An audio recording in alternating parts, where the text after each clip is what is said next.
السلام عليكم ورحمة الله وبركاته. ازيكم عاملين ايه؟ اتمنى تكونوا بخير والف صحة وحال. قبل ما نبدا الفيديو ياريت نصلي على النبي عليه افضل الصلاة والسلام، وياريت توصلوا لي وتشتركوا في القناة لو مكنتش لسه اشتركتوا. هنعمل مع بعض النهارده المكرونة البشاميل زي ما انتوا شايفين معايا. النهارده بسيطة خالص زي بتاعت امهاتنا زمان، مفيهاش اي افتكاسات خالص.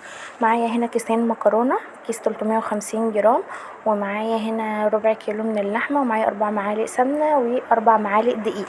السمنة قد الدقيق بالظبط. ومعايا هنا كيلو ونص لبن لان انا بحب البشاميل بتاعها كتير اوي، لكن المعدل ده كيلو لبن كفاية اوي. تمام. تعالوا بقى نشوف مع بعض. هنا انا حطيت الطاسة علشان خاطر ان انا اعصق فيها اللحمة زي ما انتوا شايفين كده. قربت لكم الكاميرا اهو، وده البصل اللي انا كنت مفرزاه معاكم زي ما انتوا شايفين. هبدأ بقى ان انا احاول ان انا افك البصل كده يمين شمال شمال يمين. لو ما كانش البصل متفرز كنت حطيت اللحمة الاول. تمام. لكن هو عشان خاطر متفرز فقلت افكه الاول على النار. تمام زي ما انتوا شايفين كده. طبعا انا كنت محدداها كمكعبات كده فتفك معايا بكل سهوله. انا هنا كنت حطيت كمان شويه بصل متفرز من علبه تانية، وهنا فلفل الوان زي ما انتوا شايفين معايا كده. وهبدا ان انا اقلبها بقى مع بعضها كده.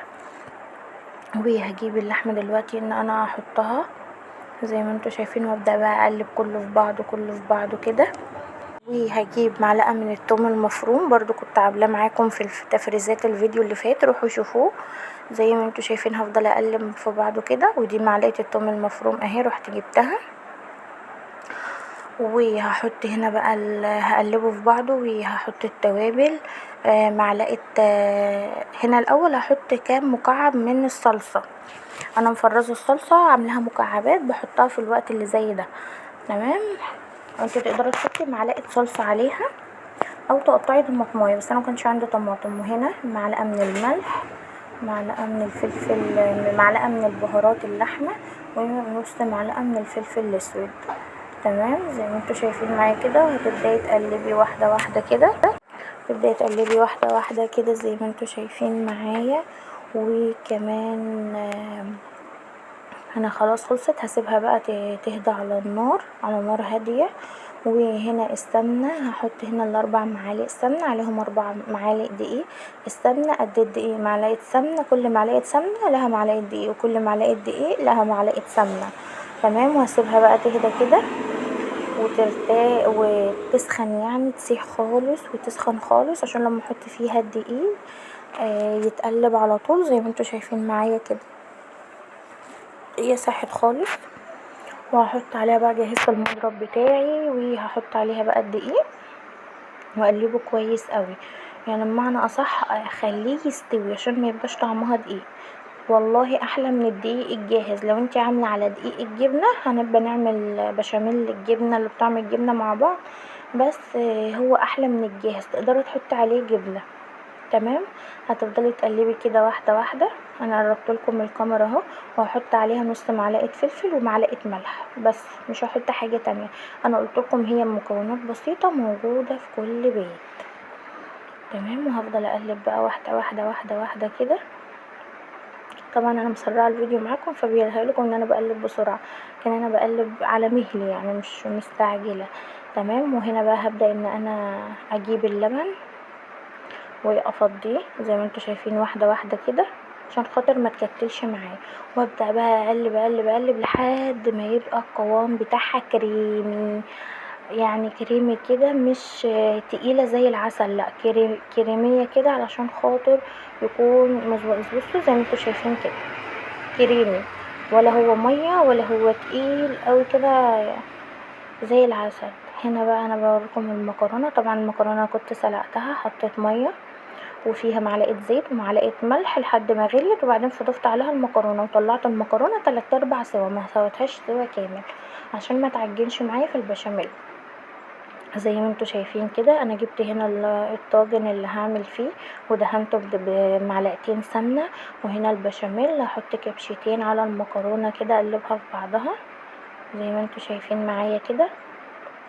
وهفضل اقلب اقلب اقلب لحد ما اخلي كل مكرونايه تشرب من البشاميل. وافضي نص المكرونه. انا بخلي الطبقه اللي تحت اكتر بكتير من الطبقه اللي فوق، يعني اتقل. تمام، لان هي اللي بتبقى شايله كل حاجه، هي اللي بتبقى شايله طبقه اللحمه والطبقه التانية من المكرونه، فانا بحطها كده. وهجيب بخليها زياده عن اللي فوق يعني. وهنا اللحمه، طبعا اللحمه كانت ما شاء الله على قد الصينيه يعني مظبوطه. عملت لي طبقه حلوه جدا من اللحمه زي ما انتوا شايفين. بصراحه انا بحبها كده، وهي كانت حلوه قوي وكان طعمها خرافه تحفه بجد. انا هبدأ بقى اسويها كده بالمعلقة واحدة واحدة واحدة، وهجيب النص التاني من المكرونة وافضيه عليها زي ما انتوا شايفين كده، وابدأ برضو اظبطه واحدة واحدة كده على مهلي. وهجيب بقى وهجيب بعدها البشاميل افضيه على المكرونة يعني. واجيب اهو زي ما انتوا شايفين، افضيه بقى على المكرونة كده واحدة واحدة. في خطوة بقى انا عملتها ما كانش ليها اي 30 لازمة خالص، هي الجبنة الموتزاريلا. انا حطيت نصها جبنة موتزاريلا ونصها لا، عشان اوريكم الفرق، عشان اوريكم ان والله الجبنة الموتزاريلا ما هيش حلوة. تقدري تحطي الجبنة الموتزاريلا لو انت بتحبيها في البشاميل، لكن على الوش مش حلو خالص. وش المكرونة لوحده كده من غير اي حاجة، من غير بيض، من غير جبنة، من غير اي حاجة كده، احسن بكتير زي ما هتشوفوا معايا لما تستوي وتطلع. انا بصراحة انا عن نفسي معرفتش احط جبنة موتزاريلا على الوش خالص خالص خالص. تمام، زي ما انتوا هتشوفوا معايا دلوقتي منظرها. بصراحة حطيه في البشاميل احسن بكتير بكتير بكتير، هتمط معاكي، مش هتنشف. وكل زي ما انتوا شايفين كده اهي ده منظرها. بصوا بقى المنظر اللي طلعت بيه. بذمتكم الجزء اللي الناحيه دي ولا الجزء اللي يمت هناك؟ طبعا الجزء اللي الناحيه دي احسن بكتير. الجبنه ملهاش اي لازمه. انا بعد كده ما عدتش احط على الوش جبنه موتزاريلا خالص خالص خالص. تمام، زي ما انتوا شايفين معايا كده انا بقى اغرف جزء كده. عايزه اقول لكم طعمها كان حلو جدا جدا جدا جدا، وطعمها كان تحفه قوي. جربوها ومش هتندموا. طبعا بسيطه، مكونات موجوده في كل بيت، ما عملتش فيها اي افتكاسات ولا جبت اي حاجه من بره. وتقدري تبدلي الفلفل الالوان بفلفل اخضر.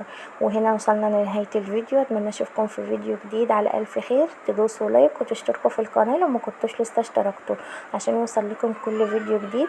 وبألف هنا وشفا على اللي كل، وبألف هنا وشفا على قلبكم. مع ألف سلامة، أشوفكم على خير.